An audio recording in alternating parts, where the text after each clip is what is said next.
Se os seus exames de saúde estão ótimos e você se exercita regularmente, talvez até faça uma yoga, uma meditação, e ainda assim você se sente extremamente cansado, talvez você esteja infoxicado, ou pior, sofrendo de brain rot. Vamos conversar? Oi, meu nome é Carolina Couto, eu sou terapeuta integrativa e professora de yoga, e no vídeo de hoje eu quero conversar com vocês sobre cansaço digital, esse cansaço ocasionado pelo uso indiscriminado de redes sociais, de celulares e telas digitais. Provavelmente, se você clicou nesse vídeo, você deve passar mais tempo do que acha que deveria consumindo telas digitais, seja scrollando as redes sociais, seja trabalhando ou até se divertindo. E dessa forma, em algum momento, você já deve ter experimentado aquela sensação de sobrecarga mental, de obesidade mental.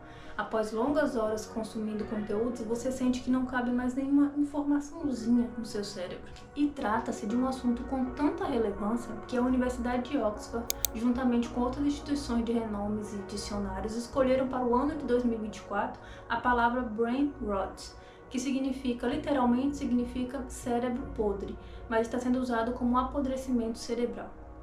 A palavra do ano ela é escolhida com base no que teve de mais relevante durante o ano, e ela é escolhida por meio de votação. Em média, nessa votação participaram 37 mil pessoas, que escolheram essa palavra como a palavra que representa crianças brincando, mas deixa, inclusive a deixa para o próximo vídeo. Nós vamos falar sobre a geração ansiosa e a importância do brincar. Mas enfim, essa expressão ela descreve o declínio da capacidade mental e intelectual de uma pessoa que passa muito tempo consumindo conteúdo online, principalmente conteúdos fora de contexto, conteúdos curtos com mudanças rápidas de cenários e muitos estímulos. E essa deteriorização ela já vem sendo comprovada por vários cientistas ao redor do mundo. E a redatora dessa matéria da Forbes que eu deixei aqui para vocês, ela traz um ponto muito interessante que eu vou ler aqui para vocês. Apesar de estar em alta neste ano, o conteúdo em si não é novo. Ele surgiu pela primeira vez em 1854, no livro Walden, do americano Henry David Thoreau. Na época, ele comparava o brain rot ao apodrecimento de batatas na Inglaterra, fazendo analogias com o empobrecimento intelectual da época, pois Henry Thoreau ele se incomodava muito com o declínio da produção de conteúdo intelectual da época. Ele dizia que as pessoas se incomodavam mais com o apodrecimento das batatas do que com o apodrecimento da própria mente. E confesso que até eu, que não sou uma das pessoas mais online que eu conheço, volta e meia eu me sinto também assim, sobrecarregada, hiperestimulada, cansada, de um cansaço sensorial, cansada visualmente, cansada de barulhos, cansada de estímulos. E tudo isso é um dos diagnósticos desse cansaço que tem acontecido, ocasionado por esse excesso de informações que estamos vendo. E isso passou a me incomodar tanto que eu passei a pesquisar bastante, Como uma boa curiosa que sou, eu fui em busca de respostas e de entender como funcionavam essas indústrias da atenção, que são essas grandes big techs que elas promovem produtos e experiências que são feitas para viciar o usuário. Pois quanto mais tempo passamos nessas plataformas, mais tempo elas têm de refinar essa pesquisa, de tornar os algoritmos mais interessantes para o nosso consumo e de entregar para a gente o que a gente realmente quer ver, ocasionando isso um vício cada vez maior e infinito. E nessas pesquisas eu cheguei a esse conceito chamado infoxicação, que é um neologismo com as palavras informação e intoxicação.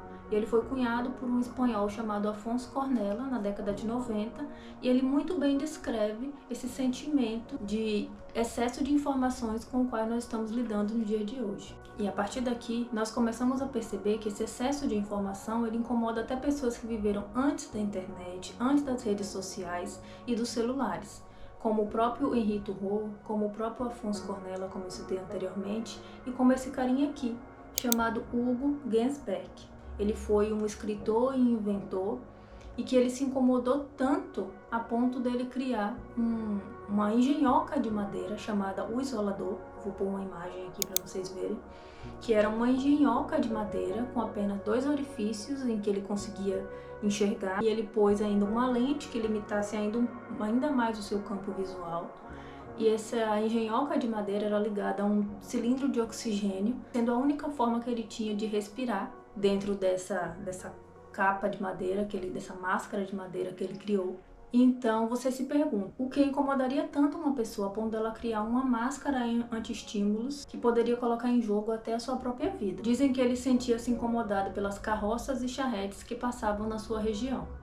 Ou seja, essa necessidade constante de fugir das distrações não é um problema recente para a humanidade. Apesar de estar super em alta esses assuntos e esses temas, nós percebemos com o decorrer da história que muitas outras pessoas já vêm sendo acometidas por essa necessidade de domar a própria mente e de se concentrar. A culpa não é somente das Big Techs que produzem produtos e experiências viciantes, a culpa não é somente do celular e a culpa também não é somente sua. E esse é exatamente o ponto onde eu queria chegar.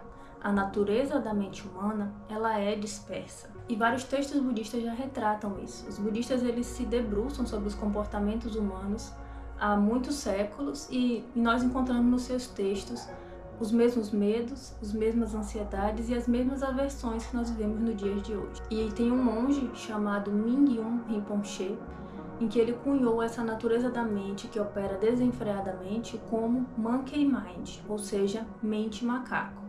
Uma mente que não para, que opera desenfreadamente, pulando de um pensamento para o outro. E tem até um livro seu, chamado Transformando a Confusão em Clareza. Eu confesso que ainda não li esse livro, ele está na minha lista de livros a serem lidos. Mas enquanto eu fazia essa pesquisa, eu encontrei um texto que bem reflete essa natureza da mente humana que opera desenfreadamente. E eu vou ler aqui para você. O texto diz assim: se deixarmos um macaco entrar pela bela sala de um templo, em poucos minutos a sofisticada seda chinesa será destruída.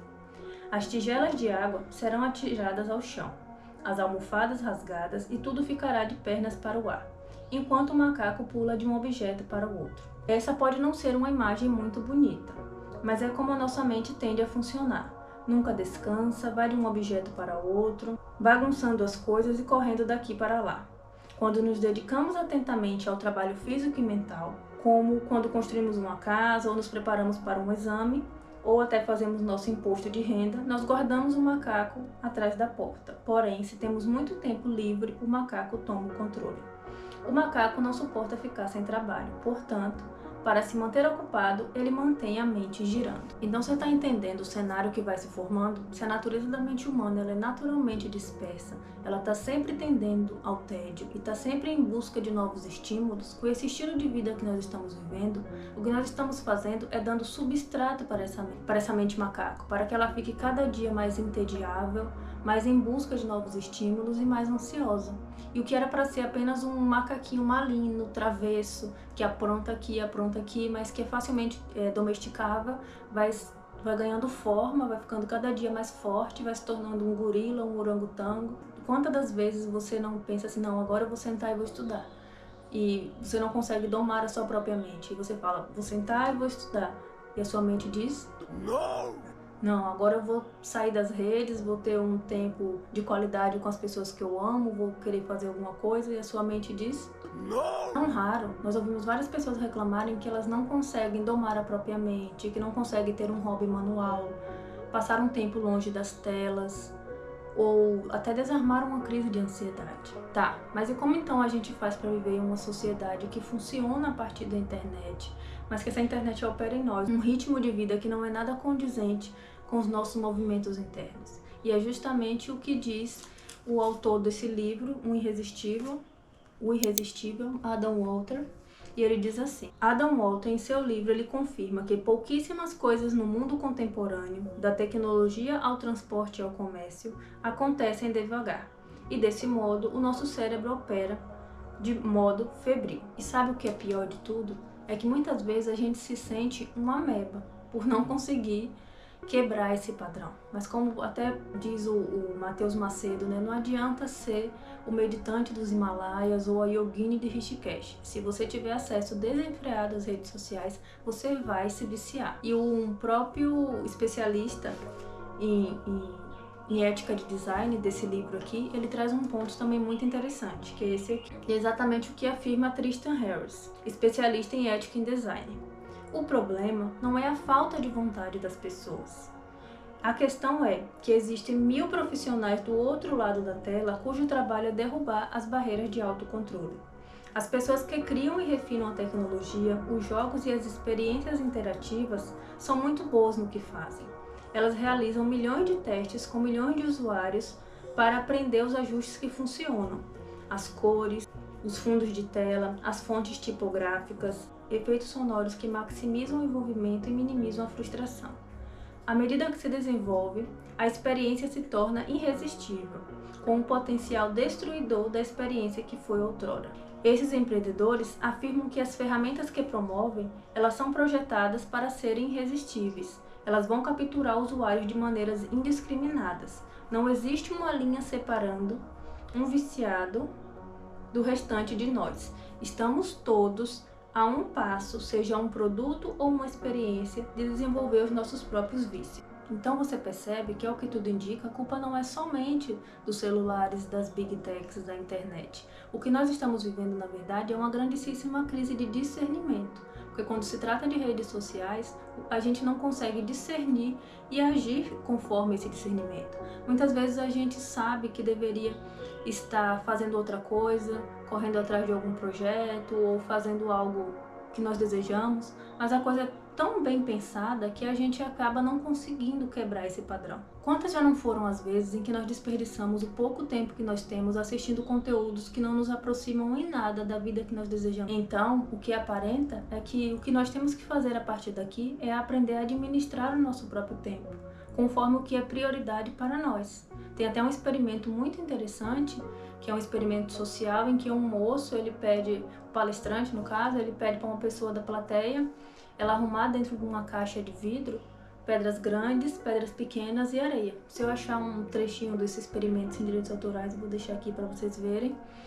E a moça, ela vai arrumando essas pedras grandes, pedras pequenas e areias, e conforme ela vai arrumando, ela vai percebendo que, a depender da disposição desses três elementos, eles não vão caber dentro dessa caixa de vidro. E o experimento, para ser concluído, tem que fazer com que tudo caiba dentro dessa caixa de vidro. Então, depois de algumas tentativas e erros, ela entende que, primeiro, ela precisa pôr as pedras grandes. Depois, ela vai alocando as pedras pequenas e, por fim, ela derrama areia e dá uma sacudida assim, e tudo vai se encaixando e no final das contas, cabe tudo dentro desse pote. E essa é exatamente uma metáfora para a vida, né? Porque se a gente não entender que na nossa vida nós temos que priorizar o que é pedra grande, o que é importante e intransferível e nos aproximam da vida que nós queremos viver. Depois nós vamos alocar as pedras pequenas, que são coisas que já não são tão importantes, que podem ser feitas em outro momento ou por outra pessoa. Por fim, nós vamos alocar a areia, que é tudo aquilo que pode até ser descartado, que pode ser feito em outro momento, de uma outra forma. Porque se a gente não tiver muito claro essa noção do que é importante para a nossa vida, a gente vai passar toda uma existência achando que a gente não tem tempo para fazer as coisas que nós queremos. E é exatamente o que diz o Harari em seu livro Homo Deus. Em tempos antigos, ter poder significava ter acesso a dados. Atualmente, ter poder significa saber o que ignorar. E justamente por isso, por não termos a capacidade de frear a globalização, de frear os avanços tecnológicos, o que nós temos que fazer diariamente, arrisco até dizer que a cada hora do nosso dia, é escolher para onde nós vamos depositar a nossa atenção. Em uma palestra do Adam Walter que eu assisti, ele falou uma coisa muito interessante, em que ele diz assim: você não dá a nenhum outro ser humano o direito de tocar no seu ombro em média 100 vezes por dia, lhe pedindo atenção, mas você dá a um celular. E já que nós estamos atados à tecnologia, seja para usar aplicativos de banco, seja para usar aplicativos de transporte, e como diz a Lucilena Galvão, nós somos prisioneiros da dispersão, o que nós temos que fazer mais do que nunca é malhar esse músculo do discernimento. E pelo menos para mim, a chave ela virou muito quando eu entendi que eu tenho uma mente que ela é naturalmente dispersa e que eu não posso concorrer com o preparo dessas empresas que criam ambientes extremamente viciantes, porque é uma luta em vão. Então eu entendi que a minha função seria escolher aonde eu vou depositar a minha atenção, escolher primeiro as minhas pedras grandes, tirar os meus sonhos do papel, perseguir a vida que eu desejo, ter um tempo de qualidade com as pessoas que eu amo, exercitar meus hobbies, para só depois, quando sobrar tempo, eu me preocupar com o que é pedra pequena e com o que é areia. Até porque, né, como dizem vários neurocientistas e especialistas em meditação, a nossa mente, ela é uma péssima mestra, mas ela é uma ótima serva.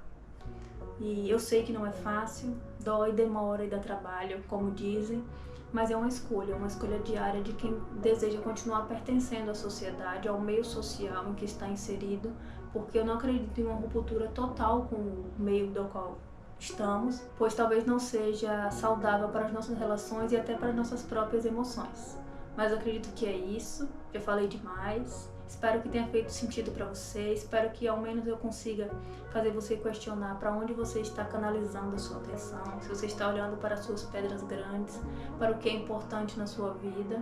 E se você gostou desse nosso papo aqui, já se inscreve no canal, já ativa o sininho, já dá um curtir nesse vídeo, que é uma forma do YouTube entender que esse vídeo pode beneficiar outras pessoas. E me faz um grandíssimo favor, vai lá engajar com a sua vida, vai lá seguir os algoritmos do seu coração. Vai? Tchau, até a próxima.